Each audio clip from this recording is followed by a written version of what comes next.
मैं छोटी सी गवाही 5 मिनट की शेयर करना चाहता हूँ कि मैं खुदावंद में कैसे आया और कैसे खुदावंद ने मेरे जीवन में कार्य किया। 2000 सन में मेरी बड़ी सिस्टर से जिनकी शादी क्रिश्चियन फैमिली में हुई, हमें भी नहीं पता। ये खुदा का बड़ा अनुग्रह हुआ हमारे ऊपर। और हम भी बड़े बुद्ध प्रिस्ट थे, हर एक मंदिर को मानने वाले, गुरु पीरों को सबको मानने वाले थे। और मेरी सिस्टर जो थी कि हम सिख फैमिली से बिलोंग करते हैं, और मेरी सिस्टर जो थी उनके घर ऐसे शादी हो गई 2000 सन में। जब उसने गई और खुदा को कबूला उनके घर में, 1 साल मतलब उनको लग गया, 2 साल लग गए। तो 2002 से वो हमारे लिए प्रार्थना कर रही थी कि हम भी परमेश्वर की खिदमत में हैं। और बहुत बार हुआ कि उसने हमें ये करती रही कि आप भी खुदावंद को कबूलो, आप भी खुदावंद में आओ। और हमारे पास एक ही जवाब था कि हमारे पास 33 करोड़ देवी देवताएं हैं और बहुत सारे ऐसे गुरु हैं, माताएं हैं कि हम सबको छोड़ के आपके एक के पास क्यों आए। और बहुत सारी ऐसी उलझने थी जो हम दबे हुए थे। शैतान आपको पता ही है, उसका टारगेट एक ही है कि वो आपको नाश करना चाहता है और कर सकता है और करेगा भी, उसका टारगेट है। तो वही टारगेट हमारे ऊपर वो फॉलो कर रहा था और हम भी उसे बड़े अच्छे तरीके से फॉलो कर रहे थे। लेकिन 2006 में बदलाव आया, बड़ी चेंजिंग आई हमारे जीवनों में। जब पहले 2005 में मेरा भाई ऐसे डेथ कर गया, 6 में भी वही शैतान हमारी मम्मी को भी ले गया। 3 दिन ऐसे फीवर हुआ जिसकी वजह से मेरी मम्मी की डेथ हो गई। और उसके बाद जो चेंजिंग आई, क्या हुआ कि जिस दरगाह में हम जाते थे, हिंदी समझ आ रही ना? सबको समझ आ रहा है मेरी बात? अगर नहीं समझ आएगा तो मैं पंजाबी में बोलूंगा, कोई टेंशन नहीं। जिसको जिस भी भाषा में आप सुनना चाहते हैं मैं सुनाने के लिए तैयार हूँ। हालेलुया। लेकिन मैं ये चाहता हूँ कि अगर मुझे यीशु मसीह ने भेजा है तो मेरे पिता की जो रूहें हैं वो उसका मैसेज आज, उसकी बात एक एक कान पे डाल के जाए। हालेलुया। क्योंकि मुझे उसने भेजा है, मैं अपनी मनमर्जी से नहीं आया। तो जिस दरगाह में हम जाते थे पूजा करने के लिए, तेल चढ़ाने के लिए, सब कुछ बेसबॉल लिया और सब कुछ तोड़ के आ गया। मैं कहा अगर तेरे में हिम्मत है या तेरे में ताकत है तो मेरी टांग तोड़ के दिखा। कहते हैं ना पीर 5 मिनट में टांग तोड़ देते हैं, ऐसे ऐसे हमारे उधर सोच में रखते हैं। तो ऐसा कुछ नहीं हुआ। लेकिन जब हम मम्मी को शमशान घाट लेके गए तो मुझे इधर शायद बहुत दर्द हुई, जिसके कारण मैं इतना उछल रहा था। और जब उछलने लगा तो मेरे भाई हैं, हम सब घर में हम मैक्सिमम 30 से 35 लोग हैं, सिस्टरें डाल के, भाई डाल के, हम सब 6 फुट जवान हैं। तो आर्मी में हैं, सब गवर्नमेंट जॉब कर रहे हैं। तो खुदा उन्होंने मुझे उठा के घर ले आए। घर भी बहुत खुला घर था हमारा, इधर से लेट रहा, उधर से ऐसे आ जा रहा था। उसके बाद उन्होंने डॉक्टर मंगाया, डॉक्टर ने 2 मिनट में 6 टीके इंजेक्शन मुझे लगाए कि ये सही हो जाए, और अपनी ओर से जबरदस्त लगाए। और 6 लोगों ने मुझे चारपाई पे दबा के रखा है।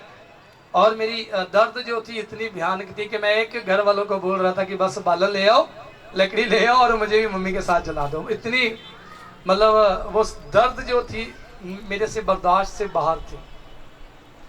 सिस्टर आगे बाहर से, उसने बोला अभी तक ठीक नहीं हुआ, डॉक्टर बोल रहा है कि ये आधा घंटा निकालेगा। और कितना? आधे घंटे तक ये जीवित रहेगा, इसको बड़े हॉस्पिटल में ले जाओ, वहां ये चंगा हो जाएगा। तो मेरी सिस्टर क्या कह रही है आके, कोई बात नहीं डॉक्टर साहब आप वेट करें। मेरे आर्मी में भाई हैं, वो भी बोल रहे हैं कि नहीं ले चलते हैं, कोई बात नहीं, पैसे की कमी नहीं है, ले चलते हैं।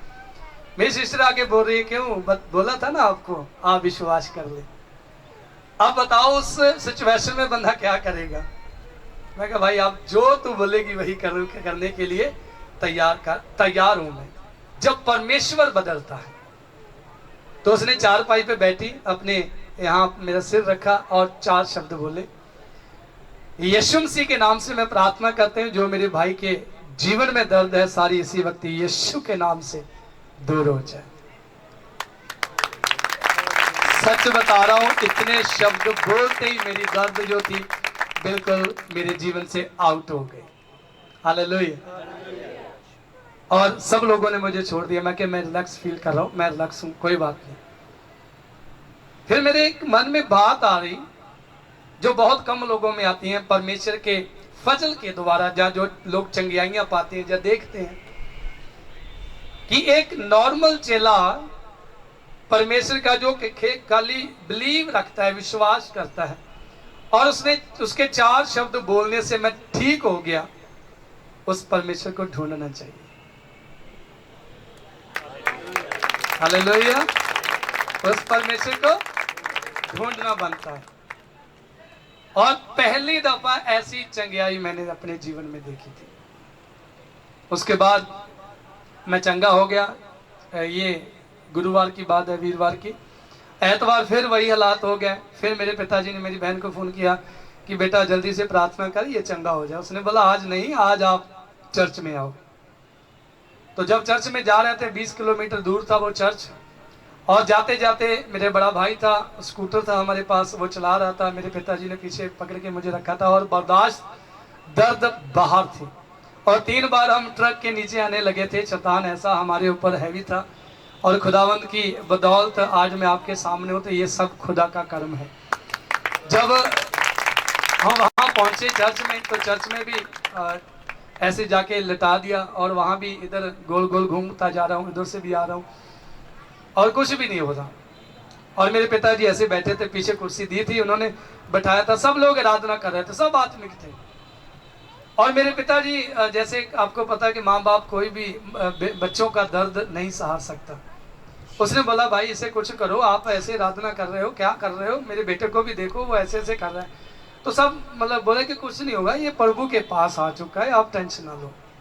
फिर जब पास्टर जी आए, आके आराधना उन्होंने लास्ट कर रहे थे तैयारी, तो मेरे पिताजी ने बोला कि पास्टर जी आप दुआ करें कि मेरा बेटा चंगा हो जाए। आखिरकार वो भी बोले कोई बात नहीं, आप टेंशन ना लो, ये खुदा का है, अब आपका नहीं रहा, ये खुदा का है। तो वो प्रार्थना कर रहे थे, तब तक मैं बेहोश हो चुका था और ऐसे लेट गया। तो मेरे पिताजी ने फिर बोला कि अगर आपका परमेश्वर इसे चंगा करता है तो मैं इसको आपकी सेवकाई के लिए दे दूंगा। मेरे 5 बेटे और हैं, इसको भी दे दूंगा। और सच मानो मेरे पिताजी ने उसी दिन मुझे भेंट कर दिया था। हालेलुया।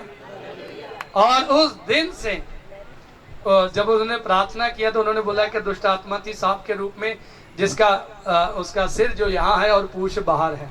इतना बड़ा दुष्ट आत्मा इसके ऊपर, अब ठीक हो चुका है, कुछ नहीं होगा। उस दिन से मेरे अजीजों, एक चीज मैं आपको बताना चाहता हूं, जब तक हम प्रॉपर सरेंडर नहीं करते यीशु मसीह को, हमारा जीवन कदाचित बदलने वाला नहीं है। उसी दिन से मैंने सरेंडर किया खुदावंद को कि प्रभु तू है और मैं हूं, जैसे आपकी मर्जी है वैसे चलाएं आप। हर एक चीज को छोड़ दिया जो प्रभु के खिलाफ, वचन के खिलाफ, उसकी जो भी हम हमारे जीवन में कार्य होते हैं, जो भी खुदावंद के खिलाफ जा रहे हैं, हर बात को, हर काम को, हर एक विचार को, हर ख्यालात को, सबको खत्म कर दिया और एक ही बोला खुदा तू और मैं, इस्तेमाल कर। और सबसे बड़ी गवाही कि मैंने बपतिस्मा भी नहीं लिया था, तो खुदा ने पवित्र आत्मा पहले मुझे दे दिया और मैं विश्वासी था 2-4 महीने का, जब से खुदावन मेरे द्वारा मुर्दे जिंदा आज तक करा रहा है। हालेलुया। अनेक मुर्दे, अंधों को आंखें, जैसे वचन में लिखा है कि तुम जाओ कोड़ियों को शुद्ध करो, अंधों को आंखें मिलती हैं, सचमुच लंगड़े चलते हैं और मुर्दे जिंदा होते हैं। हर एक मोजदा खुदावन ने आज तक मेरे जीवन से कराया है। मैं ब्रदर को भी बात कर रहा था, एक दिन एक चर्च में गया था, वहां भी गवाही बता रहा था कि एक मोजदा है पानी के ऊपर, जिस दिन खुदा की मर्जी से मैं विश्वास करके चल पड़ा तो मैं पानी के ऊपर भी चल जाऊंगा। हालेलुया। वही एक मोजदा रह चुका है, बाकी खुदावन ने हर एक मोजदा मेरे द्वारा खुदावन ने किया है। कलीसियाओं में बहुत जगह जगह जाता हूँ और मेरी सेवकाई जो है वो पौलुस की सेवकाई की तरह है कि जगह जगह जाना, 500-700 लोग जहाँ इकट्ठे होते हैं पास्टर जी, वहाँ किसी और पास्टर को थाप के आगे चले जाना, बस यही सेवकाई है और यही मैं कर रहा हूँ। हालेलुया।